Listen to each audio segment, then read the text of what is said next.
This presentation will introduce you to 35 U.S.C. 103 and how to analyze inquiries and make rejections under this statute. It also includes an introduction to the concept of prima facie obviousness. We will now begin with an overview of the statute and what it requires. Note that guidelines related to 35 U.S.C. Section 103 are found in Section 2141 of the Manual of Patent Examining Procedure, MPEP. The statute shown here is applicable to applications subject to the pre-AIA standard of first to invent. 35 U.S.C. 103A states, "A patent may not be obtained though the invention is not identically disclosed or described as set forth in Section 102 of this title. If the differences between the subject matter sought to be patented and the prior art are such that the subject matter as a whole would have been obvious at the time the invention was made to a person having ordinary skill in the art to which said subject matter pertains, patentability shall not be negatived by the manner in which the invention was made." Before we transition to the next slide, notice the bolded wording "would have been obvious at the time the invention was made."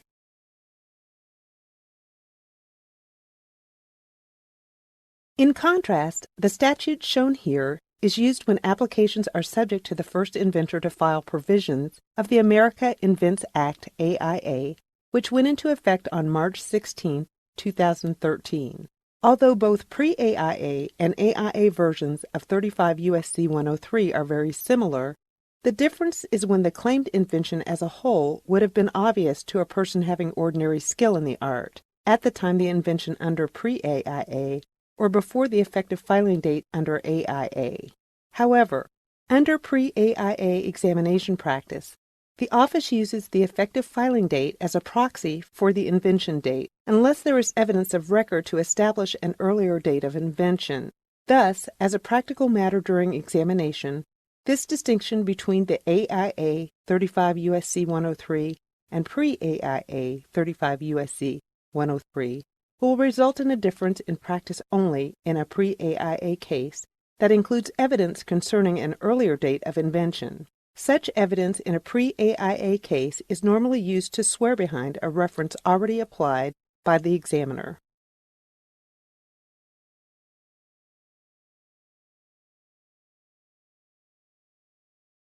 A 103 rejection is used when the claimed invention in the application is not identically disclosed or described, and the differences between the claimed invention and the reference teachings would have been obvious to a person having ordinary skill in the art.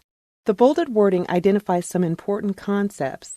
First, the reference teachings are not identically disclosed or described to the claimed invention. If the reference teachings are identically disclosed or described, then a rejection may be made under 35 U.S.C. 102. Additionally, the differences between the claimed invention and the reference teachings must have been obvious to a person having ordinary skill in the art based on the pre-AIA or AIA provisions set forth in the previous slides. This leaves a few questions, such as, what is prior art under 35 U.S.C. 103? Who is a person having ordinary skill in the art? And what is the legal standard of obviousness? These questions will be answered in subsequent slides.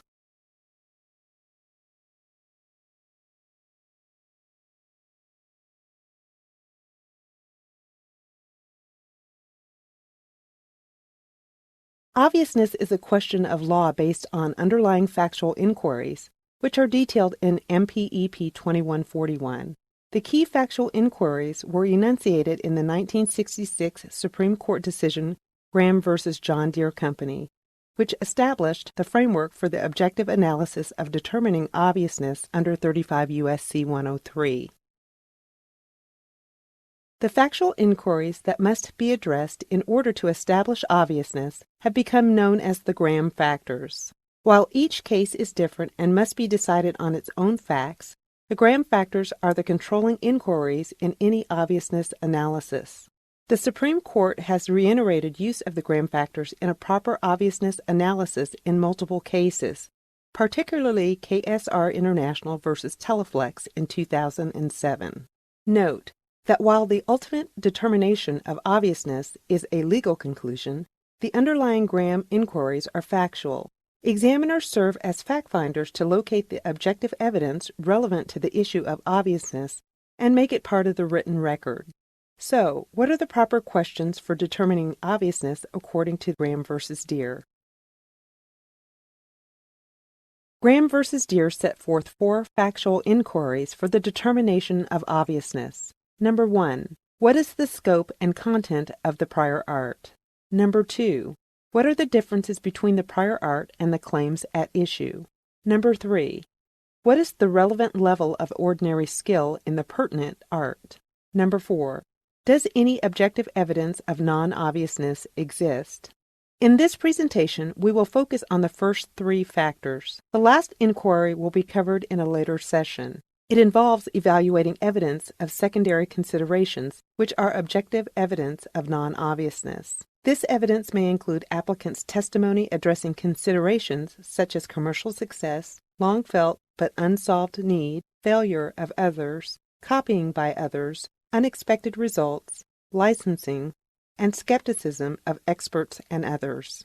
In short, the focus when making a determination of obviousness is on what would have been obvious to a person of ordinary skill in the pertinent art in view of the knowledge reflected by the available prior art. The source of such knowledge and ability could be documentary prior art, general knowledge in the art, or common sense.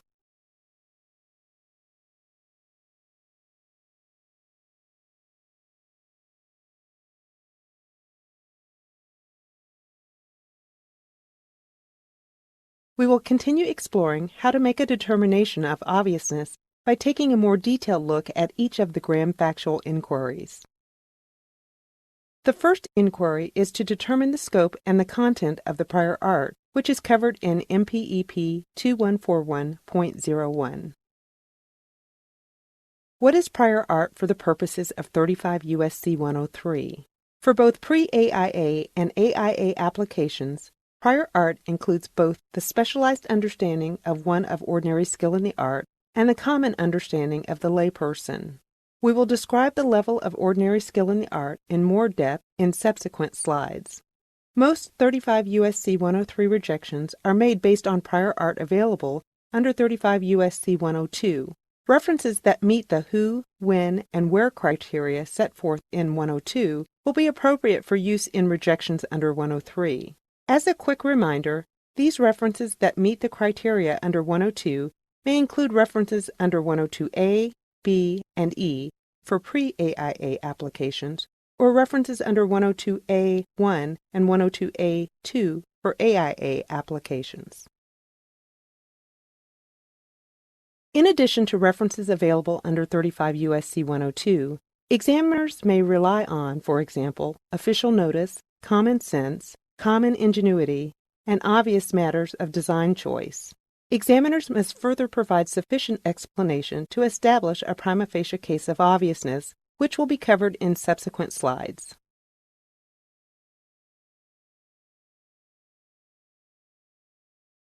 Examiners may also rely on prior art that is by admission of the applicant. A statement acknowledging someone else's work as prior art is an admission that that work is available as prior art against applicant's claims, regardless of whether the admitted prior art would otherwise qualify under 35 U.S.C. 102. Any admissions of this nature are typically found in the background section of the application, where the applicant discusses what is known in the art relative to the claimed invention. It is important to note, however, that if the material is the inventor's own work, it cannot be used against the claims unless it was disclosed outside the 1-year grace period. In the absence of a determination that admitted prior art is the applicant's own work, examiners should treat such subject matter as someone else's prior art and use it as applicable against the applicant's claims. For more information, see MPEP 2129. Now that we have determined what is considered to be prior art under 35 U.S.C. 103, how do we consider those references in the context of a 103 rejection? A single reference does not need to teach all of the claimed limitations, meaning that a 103 rejection may be based on a combination of references teaching the collective features of the claimed invention. In KSR, the Supreme Court particularly emphasized the need for caution in granting a patent based on a combination of elements found in the prior art, and further discussed circumstances in which a patent might be determined to be obvious. Importantly, the Supreme Court reaffirmed principles based on its precedent that the combination of familiar elements according to known methods is likely to be obvious when it does no more than yield predictable results. KSR further stated, often it will be necessary for a court to look to interrelated teachings of multiple patents, the effects of demands known to the design community or present in the marketplace, and the background knowledge possessed by a person having ordinary skill in the art, all in order to determine whether there was an apparent reason to combine the known elements in the fashion claimed by the patent at issue. Although the quotation refers to a court looking at teachings from different sources, the examiner should also consider information from different sources. Given this, we'll next look at where you should search. The examiner should search for the claimed subject matter, but should also look for prior art related to the disclosed features which might reasonably be expected to be claimed. The examiner should read and understand the specification to gain insight as to what limitations the applicant may amend into the claims at a future date from the original filing. It is important to focus on the claimed subject matter when searching, but also consider the additional subject matter in light of the specification to guide the search. References that provide a teaching or suggestion to combine the claimed elements between references are preferable, since the combination would then have explicit support. However, this is not a requirement. Lastly, prior art must be analogous to the claimed invention. We'll explain the concept of analogous art in the next slide.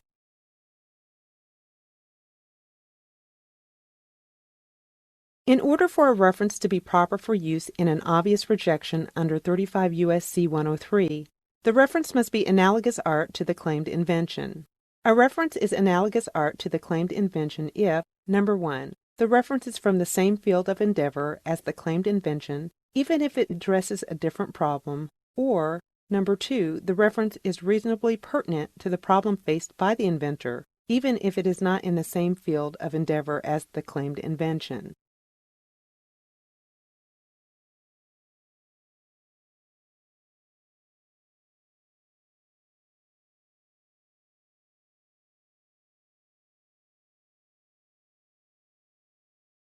It is important to emphasize that examiners can use references from fields which logically would have commended themselves to an inventor's attention in considering the invention as a whole. For example, there is case law treating a commercial tea mixer as analogous to the claimed concrete mixer, since it was more a case of changing the materials to be operated upon than of changing the method of operation. Similarly, a clay-cutting brick machine could be analogous prior art with respect to a claimed dough-cutting biscuit machine.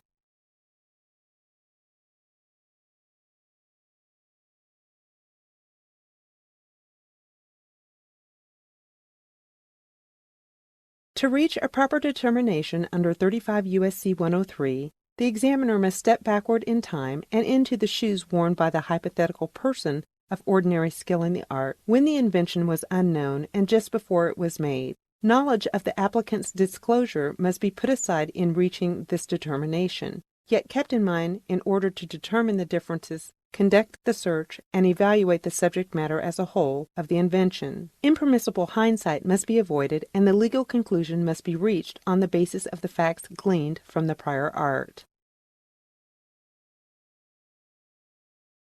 A prior art reference must be considered in its entirety, as a whole, including portions that would lead away from the claimed invention. Therefore, examiners must be aware of all that is disclosed in a particular reference when considering combinations to determine whether that reference should be used in a 103 rejection.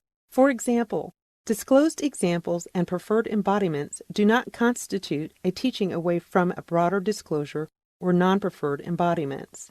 The prior art's mere disclosure of more than one alternative does not constitute a teaching away from any of the alternatives because such disclosure does not criticize, discredit, or otherwise discourage the solution claimed. On the other hand, when the prior art teaches away from combining certain known elements, Discovery of successful means of combining them is more likely to be non-obvious.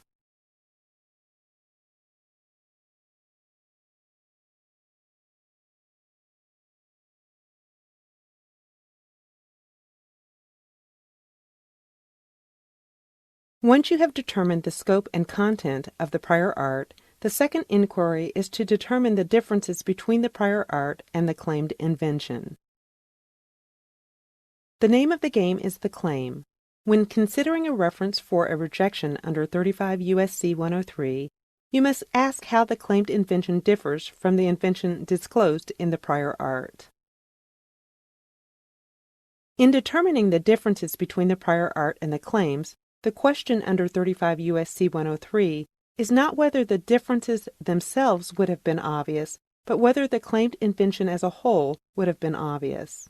This requires a proper broadest reasonable interpretation of the claims in light of the specification to determine the claim scope.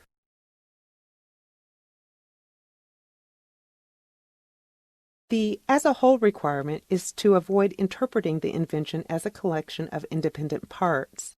In the example shown here, 3 different references could show each of the component parts without considering the claim as a whole to render the claim unpatentable. The Federal Circuit has stated, the inquiry is not whether each element existed in the prior art, but whether the prior art made obvious the invention as a whole.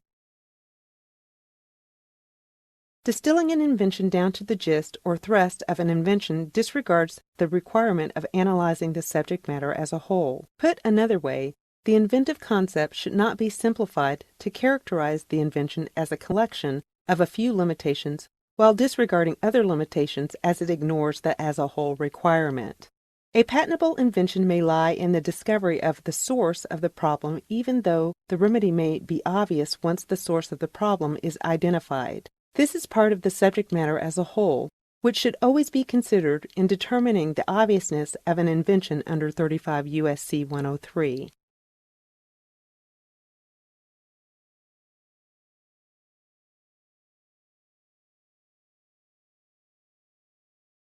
The third inquiry is to resolve the level of ordinary skill in the art at the time of the invention.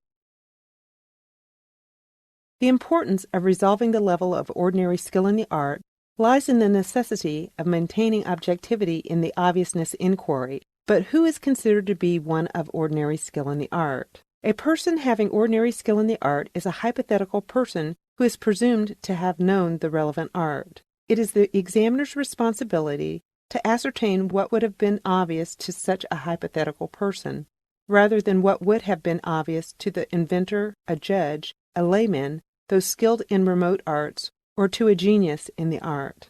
Note that it is not necessary to make an explicit statement about the level of ordinary skill in the course of evaluating the third inquiry if the level of ordinary skill is clear in light of the cited prior art. In determining the level of ordinary skill in the art, you may consider the factors listed here. In any given case, every factor may not be present and one or more factors may predominate.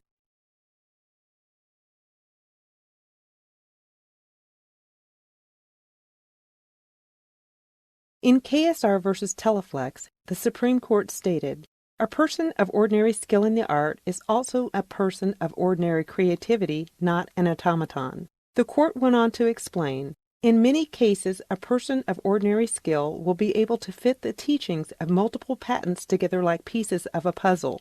Therefore, examiners may also take into account the inferences and creative steps that a person of ordinary skill in the art would employ.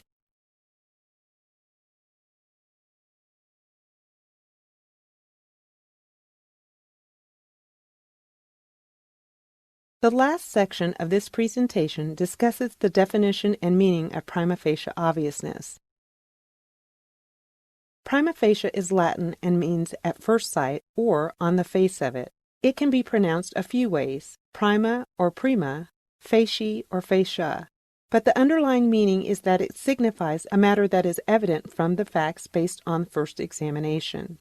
The legal concept of prima facie obviousness is a procedural tool of examination which applies broadly to all arts. It allocates who has the burden of going forward with production of evidence in each step of the examination process. The examiner bears the initial burden of supplying facts and reasoning to support any prima facie conclusion of obviousness. Bearing the initial burden means that if the examiner properly establishes a prima facie conclusion of obviousness, the burden of coming forward with evidence or arguments shifts to the applicant. The applicant may then submit evidence of non-obviousness, such as comparative test data showing that the claimed invention possesses improved properties not expected by the prior art. If, on the other hand, the examiner does not produce a prima facie case of obviousness, the applicant is under no obligation to submit secondary evidence to show non-obviousness. Therefore, it is vital from the examiner's standpoint to properly establish an initial prima facie conclusion of obviousness so that the burden is shifted to the applicant for response. To reach a proper determination under 35 U.S.C. 103, the examiner must step backward in time and into the shoes worn by the hypothetical person of ordinary skill in the art, when the invention was unknown and just before it was made, pre-AIA, or before the effective filing date of the claimed invention, AIA. As has been discussed in previous slides, this can be difficult and may require a bit of investigation. In addition, the references that qualify as prior art, references that do not qualify as prior art because they postdate the claimed invention, may be relied upon to show the level of ordinary skill in the art at or around the time the invention was made or the effective filing date of the claimed invention. In view of all factual information, the examiner must then make a determination whether the claimed invention as a whole, not segmented into hypothetical pieces, would have been obvious at the time to the hypothetical person. When you combine multiple references to teach a particular claim, a statement that modifications of the prior art to meet the claimed invention would have been well within the ordinary skill of the art, because all aspects of the claimed invention were individually known in the art at the applicable time, is not sufficient to establish a prima facie case of obviousness. You must identify some objective reason to combine the teachings of the references. So the key to supporting any rejection under 35 U.S.C. 103 is the clear articulation of any proposed combinations or modifications to the prior art, as well as the reasons why the claimed invention would have been obvious to one of ordinary skill in the art in light of the prior art evidence.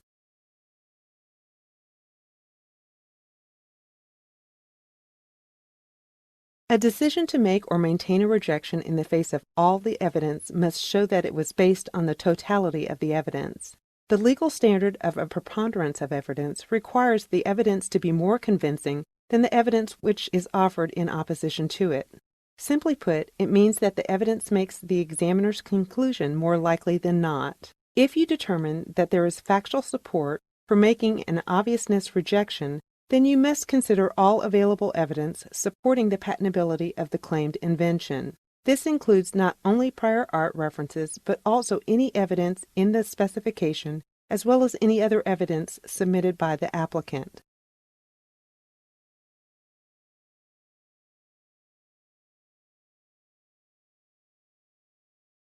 There are situations in which a prima facie case of obviousness cannot be established. For example, if a proposed modification of the prior art invention would render it inoperable or unsatisfactory for its intended purpose, then a prima facie case of obviousness cannot be established because there is no reason to make the modification. Likewise, if the proposed modification of the prior art invention would change its principle of operation, then the prima facie case of obviousness cannot be established. In addition to the requirements that all claimed elements were known in the prior art and one skilled in the art would have combined the elements as claimed by known methods with no change in their respective functions, there must also have been a reasonable expectation that the combination would have yielded nothing more than predictable results to one of ordinary skill in the art. In other words, there must have been a reasonable expectation of success. Obviousness does not require absolute predictability, but at least some degree of predictability is required. Evidence showing that there is no reasonable expectation of success may support a conclusion of non-obviousness. Regardless of whether claimed limitations are considered indefinite or do not find support in the original specification, all limitations must be considered for the purposes of determining whether the claimed invention would have been obvious in view of the prior art. This is in the interest of compact prosecution. While you should provide appropriate rejections under 35 U.S.C. 112b for indefiniteness, or 35 U.S.C. 112a for any written description and new matter issues, you must still consider such claim limitations for an obviousness analysis under 35 U.S.C. 103. As had been stated in a previous slide, the examiner bears the initial burden of establishing a prima facie case of obviousness. If a rejection does not set forth why it would have been obvious to combine the teachings or make a modification to the prior art, then the examiner has failed to set forth a prima facie case of obviousness and has not met the initial burden. If the examiner does not produce a prima facie case, the applicant is under no obligation to submit secondary evidence to show non-obviousness.